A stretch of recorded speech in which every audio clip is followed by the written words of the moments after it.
காரைக்குடியில் காங்கிரஸ் வேட்பாளரை ஆதரித்து முன்னாள் மத்திய அமைச்சர் ப சிதம்பரம் பேசி வருகிறார். நேரலை காட்சிகளை பார்க்கலாம். எளிதல்லமா, நான் ஒரு 20 வருஷமா ஆட்சி செஞ்சிருக்கேன். ஆட்சி செய்வது என்பது எளிதான காரணம் அல்ல. ஆட்சி செய்வது என்பது அங்க ரீடேக்கெல்லாம் கிடையாது. சினிமால நடிச்சு பார்த்த பிறகு அது சரியா வரலன்னா டைரக்டர் மறுபடியும் நடிங்கன்னு சொல்லுவாரு. ஆட்சியில் அப்படி பண்ண முடியாது. ஒரு முடிவு எடுத்தா அதை ரீடேக்னு சொல்ல முடியாது. அந்த முடிவு எடுத்தா அந்த முடிவு தான். அதனால பின்னாடி அரசியல் அனுபவம் கிடையாது.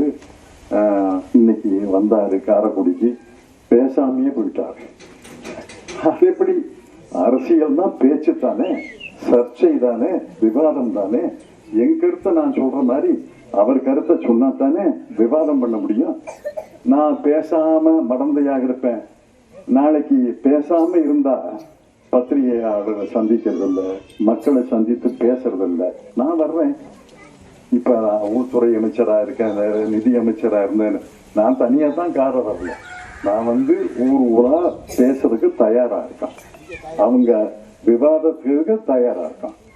ஆனா அவருக்கு ஆதரவு ரசிகர்கள் இருக்காங்கிறத நான் வாழ்த்துறேன்.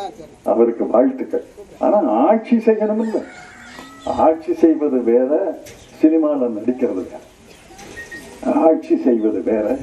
ஆட்சி செய்வது என்பது எந்த திட்டத்தை செயல்படுத்தினால் மக்களுக்கு பயன் கிடைக்கும், எந்த வகையில பணத்தை செலவழித்தால் மக்களுக்கு பணம் கிடைக்கும், மக்களுக்கு வளர்ச்சி கிடைக்கும்.